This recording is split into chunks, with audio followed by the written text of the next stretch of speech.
Alright guys, welcome back, and we're continuing our look at functions, and what we actually want to start looking at today is fractional functions. And you're going to find that they're a little bit more challenging than simple functions, but once you get the hang of it, you're going to be fine. But it's going to require some of the parts of the questions will require you doing a little bit more work than what you did last week in terms of simple functions. So we're going to get right into it and look at our first example. So here we have first example here, example 1, and it says given f of x is equal to 3x minus 4 divided by x plus 6, and determine the following. Now remember, we said that we're focusing now on fractional functions. And what that means is that you have a function, this function is called f of x, and this is what the function is equal to. And we have 3x minus 4 here, which technically represents the numerator of the fraction. And here's the division denotation. And then x plus 6 is going to represent the denominator. So we have a function called f of x, and it's a fractional function because it has a numerator, in this particular case is 3x minus 4, and it has a denominator, in this particular case is x plus 6. So first and foremost, we're asked to determine, part 1 says determine f of 0. So we're going to start looking at a solution to that. So let's continue here. So we're doing the solution to this question, and we're just going to take it in stages. The first thing I like to do is always to write back what the function is equal to. And the function is f of x, which is equal to 3x minus 4 divided by x plus 6. That's what the function is. Now, they're asking us to determine f of 0. So in answering part 1, it simply means that we're replacing x with 0. So by comparison, f of x and f of 0, x is being substituted by 0. So wherever you see x in here, you're going to put 0. So this is going to be equal to 3 times 0 minus 4 divided by 0 plus 6. And this is going to give us negative 4, because 3 times 0 is 0, so negative 4 is left, and 0 plus 6 is simply 6. And that is going to be equal to negative 2 over 3 when it is broken down. So it simply means that f of 0 is equal to negative 2 over 3. So f of 0 is equal to negative 2 over 3. And it's as simple as that. All we're doing is we're substituting the value of x with whatever is here in the bracket. So we've answered part 1 of the question. Now let's look at part 2. So part 2 is asking us to determine f of 2. So let's get into part 2. Now, again, all that we're doing in the original function is replacing x with the value of 2. So it is simply going to be 3 times 2 minus 4 divided by 2 plus 6. So this is going to be equal to 6 minus 4, and 2 plus 6 is 8. That is simply going to give us 2 over 8, which can be broken down into a quarter. So it simply means that f of 2 is equal to 1 over 4.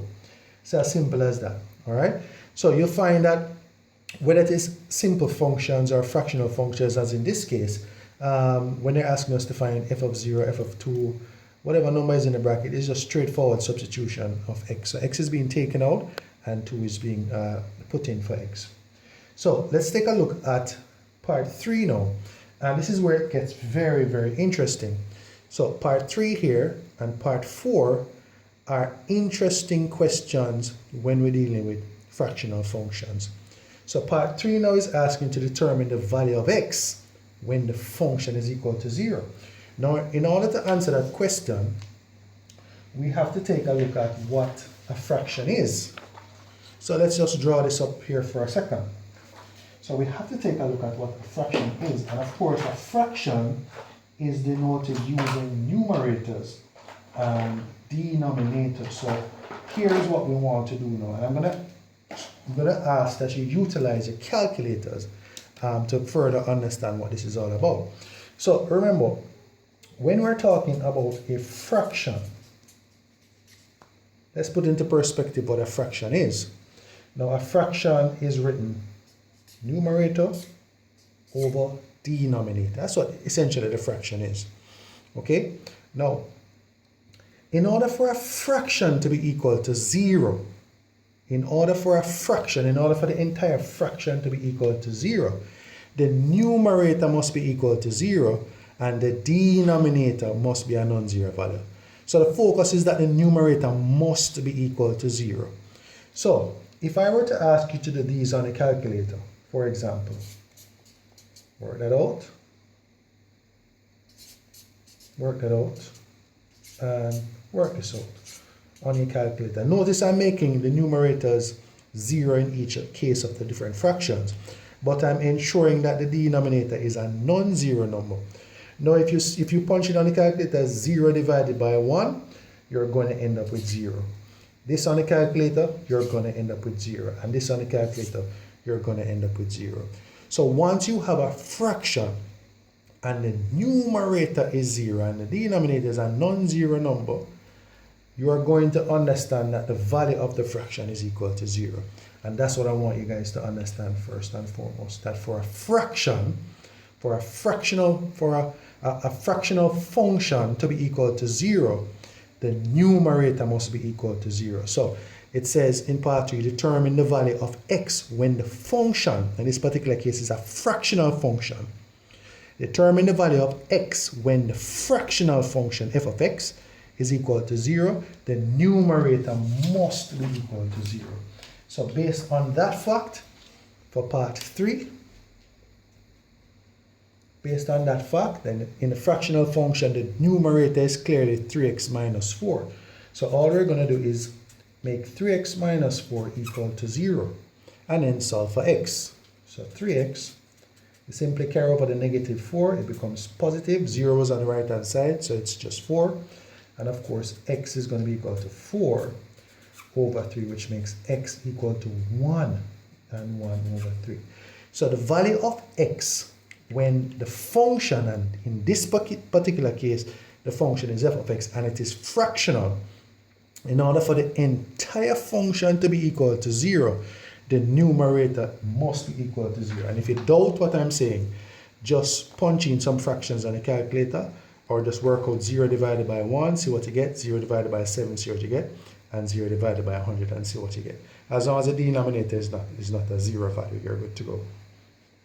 All right, so for part 3 now, which is also a very interesting question, part 3 is asking us to determine the value of x when the function is undefined. So for part 4, it says determine the value of x when the function is undefined. So they're asking us to determine the value of x when the fractional function f of x, we know that f of x is a fractional function, is undefined. What does that mean? Now let's come back to the sheet here.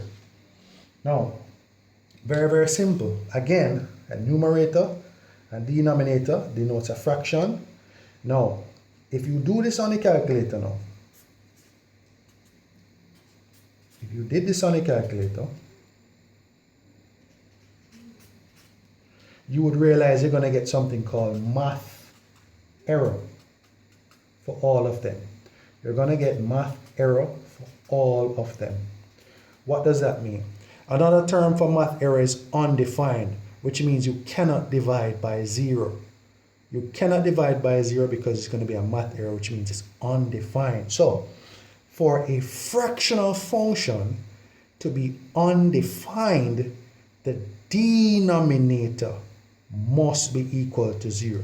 So in order for this function here, f of x, which is a fractional function, in order for it to be undefined, which means to give a math error, it means that your denominator must be equal to 0. And that is going to be how we're going to proceed to answer part 4 of the question. So part 4 In order for the function to be undefined, the denominator must be equal to 0. So x plus 6 must be equal to 0, and then x is simply going to be negative 6. So these two parts of the question here, very, very simple, but you have to understand the whole concept of a fraction and how it would be applied to a fractional function. All right. So we're going to end the video here. We still have one other part to do, but this is going to require a few steps, and I'm going to be using a 10-minute, 11-minute max period for the videos on the phone, simply because I have storage issue. So I'm going to stop the video here, and when we come back, we're going to pick up with part 5. All right.